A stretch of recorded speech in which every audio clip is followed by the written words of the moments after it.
რატომ იბრძვიან ქართველები უკრაინაში? უთუოდ ბევრ თქვენგან საკუთარი თავისთვის დაუსვამს ეს კითხვა და სწორი პასუხიც გაუწია. და თუ თქვენ არ გიკითხავთ საკუთარი თავისთვის, უთუოდ გყავთ ახლობლები, მეგობრები, ნათესავები, ვინც ის და ოჯახის წევრებიც, რომლებიც ამ კითხვით მოგმართავენ და თქვენ, რაც არ უნდა უპასუხოთ, ეს ადამიანები კი ისმენენ ყურით, კი ესმით ყურში, მაგრამ ვერ ისიგრძე განებენ თქვენს სწორ პასუხს. მაინც არ უნდა ებრძოლა. მაინც არ უნდა გაეწია წინააღმდეგობა უკრაინას. ამას გეუბნებიან, და თუ არ გეუბნებიან, ფიქრობენ. ასე. ამ ადამიანებს ვეღარ გამოასწორებთ. ეს ადამიანები უკვე გიბოდიშებთ ცხადია, ვუბოდიშებთ მათ, მაგრამ ტვინ გამორეცხილები არიან. მათთვის ღირებულება, თავის ფრების ღირებულება, როგორც ასეთი მეორე კი არა, 42 ან 182 ხარისხოვანია. არადა მარტივია. მათ გასაგონად არ ვამბობ. ჯერაც ვინც ფიქრობს, რომ უკრაინას შეიძლება თავიდან აეცილებინა ომი, მათ გასაგონად ვამბობ, პირველ ყოვლისა უკრაინა ომს თავიდან ვერ აეცილებდა. 2022 წლის 24 თებერვალს რუსეთმა დაიწყო სპეციალური სამხედრო ოპერაცია, რომლის მიზანიც იყო უკრაინის დენაციფიკაცია, ანუ უკრაინის შეიარაღებული ძალების გაუქმება, უკრაინის საზოგადოების ჩაკოლა და ნებისმიერი ნაციონალური ელემენტის, როგორც ასეთის აღმოფხვრა. დენაციფიკაცია, დემილიტარიზაცია, ანუ უკრაინის შეიარაღებული ძალების განიარაღება, რათა მერე უკვე შემდგომ რუსეთს გაცილებით იოლად დაეპყრო ის ტერიტორიები, რომლებიც იმ ხანად რუსეთს დაპყრობილი არ ჰქონდა.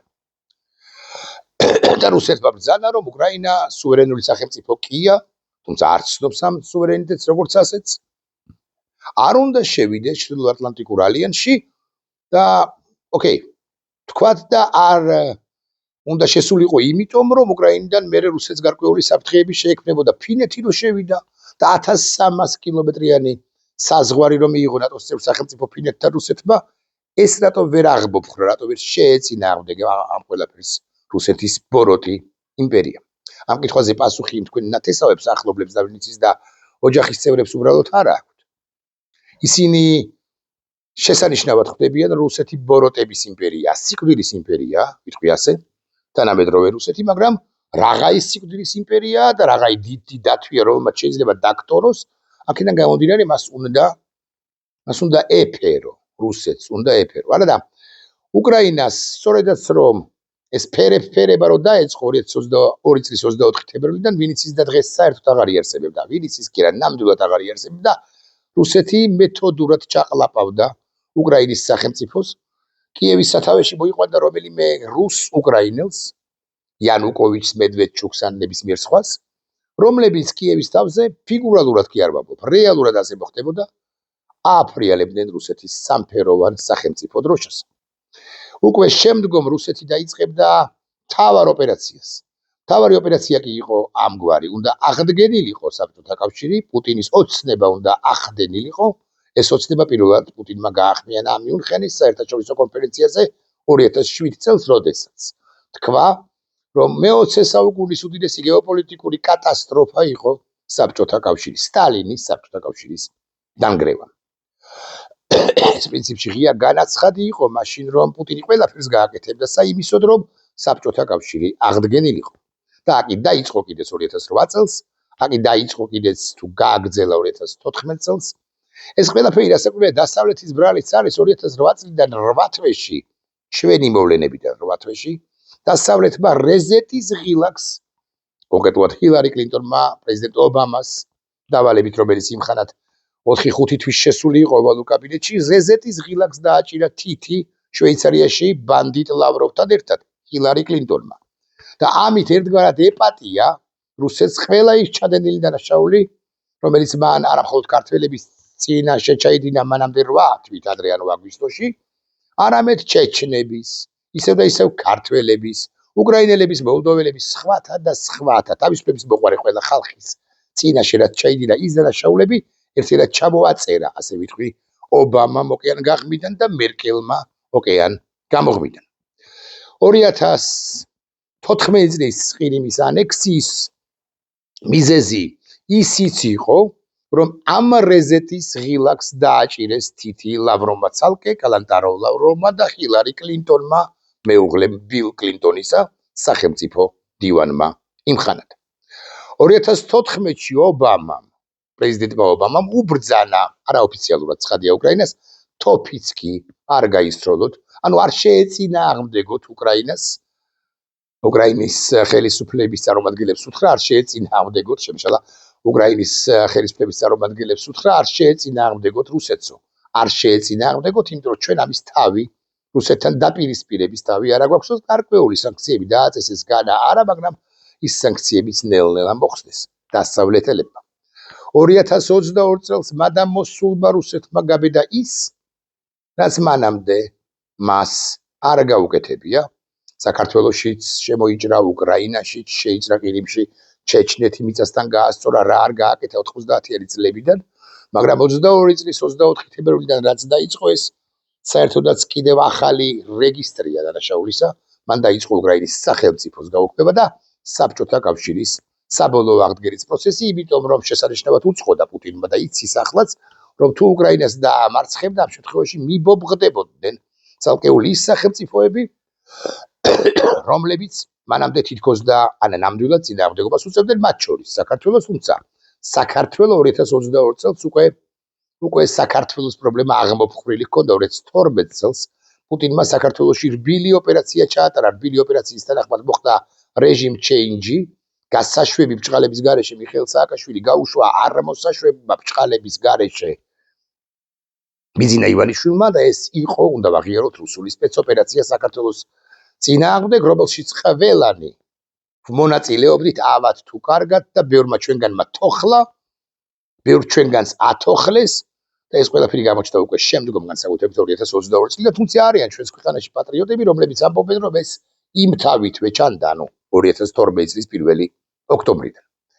არ ვილაპარაკებ წარსულზე, ვილაპარაკებ ახლა მომავალზე, რატომ იბრძვიან უკრაინელები, საკუთარი სამშობლოსათვის იბრძვიან, პირველ ყოვლისა არა თავისუფლებისათვის გაგიკვირდებათ და არამედ გადარჩენისათვის იბრძვიან.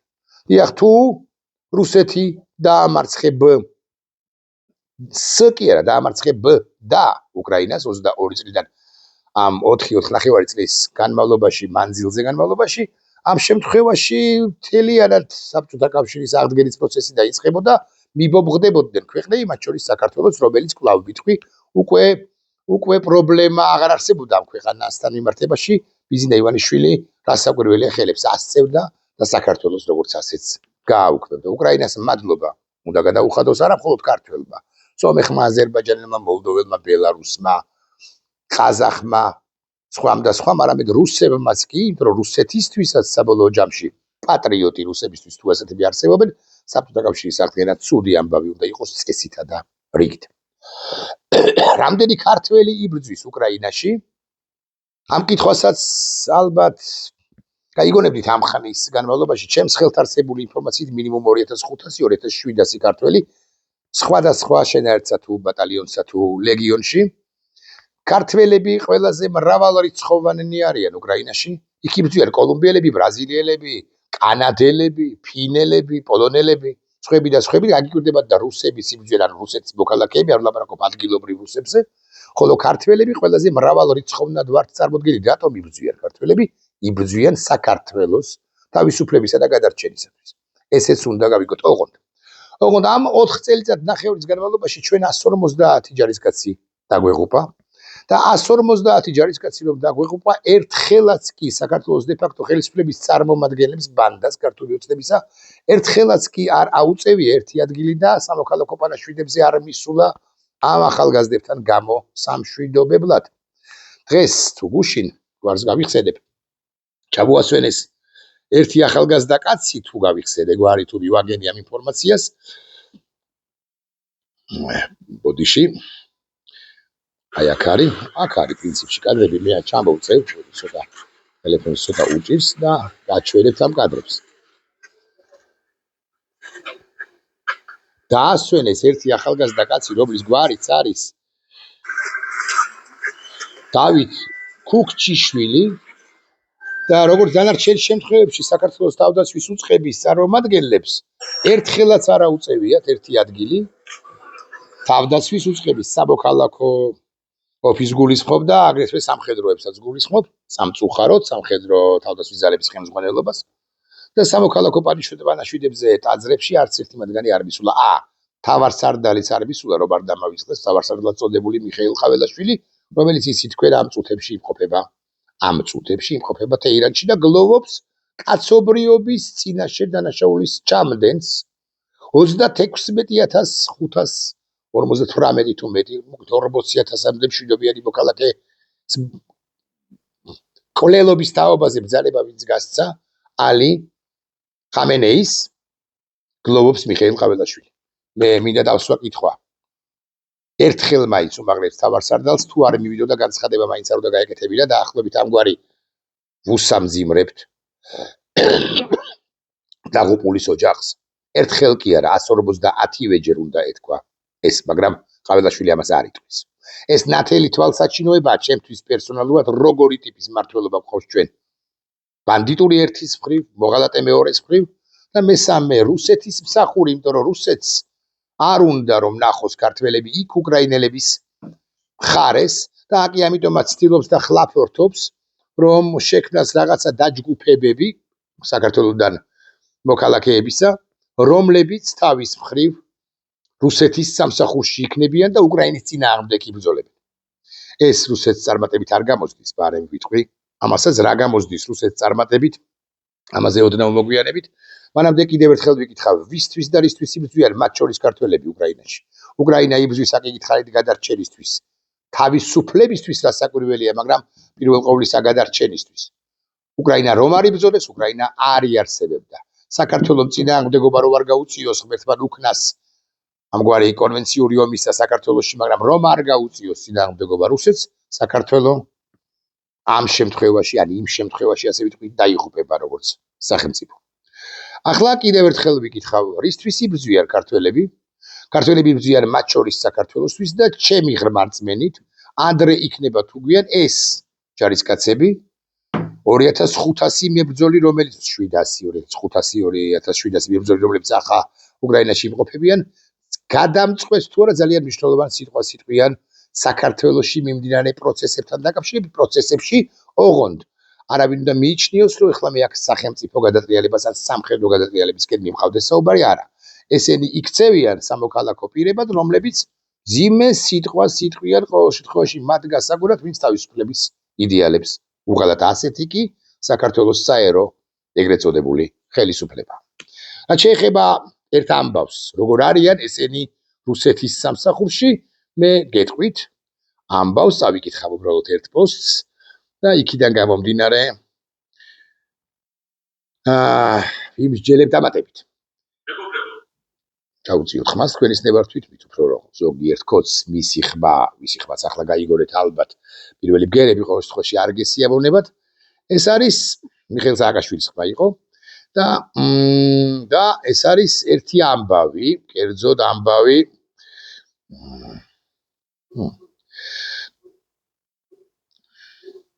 ხო, ვეღარ ვნახულობ მიხეილ. მოკლედ, სათვალთვალო კამერები კომპანიის სახელით გახსნება მინდოდა, თორე არა აქ პრინციპული მნიშვნელობა საბოლოო ჯამში ამას.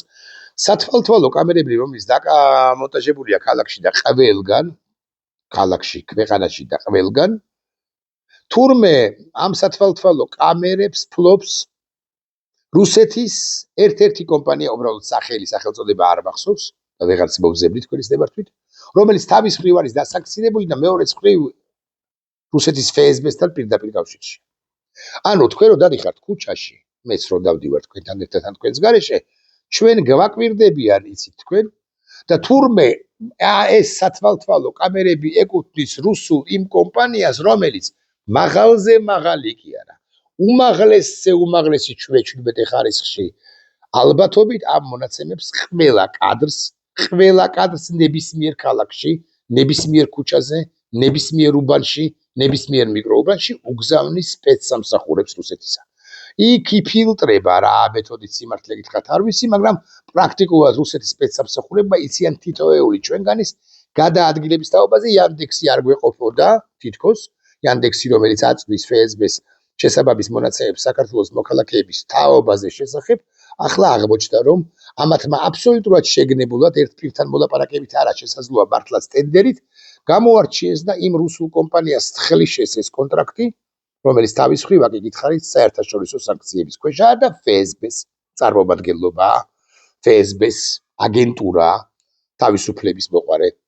ქართველებში როდესაც მე ვამახვილებ ყურადღებას, რომ ეს ჯარისკაცები, ქართველი მეომრები, უზარმაზარ წვლილს როლს ითამაშებენ საქართველოში მომავალში განსავითარებელ მოვლენებში მეთქი, გულისხმობ მათ შორის ამ გვარობების აღმოფხვრას რარა და ჯარისკაცებმა შესანიშნავად იციან. ჯარისკაცებმა, რომლებსაც რუსები დაძდევენ და პრაქტიკულად თითოეულზე 2700-ზე არის აღძრული სისხლის სამართლის საქმე, თუ ყველაზე არა უმრავლესობაზე კი ნაღდად, ამ ჯარისკაცებმა იციან, როგორ უნდა დაანგრიონ რუსული სისტემები საქართველოში, რომლებიც უხვად არის შემოსული ბოლო პერიოდში რუსებმა, არ მინდა რიცხვი შემეშალოს, მაგრამ ბოლო 2 თუ 3 თვის განმავლობაში რუსებმა დაახლოებით 10,000 კომპანია დააფუძნეს და ამ 10,000 კომპანიიდან 997 კომპანია გადასახადებსაც კი არ იხდის, რომ ვიცოდეთ მაინც. საქართველოს ეკონომიკური ზრდა აქვს, ამბობს ბანდიტი ირაკლი გობახიძე. საქართველოს ეკონომიკური ზრდა აქვს მხოლოდ ერთი მიზეზით. პარაზიტირებს საქართველო უკრაინის ომზე.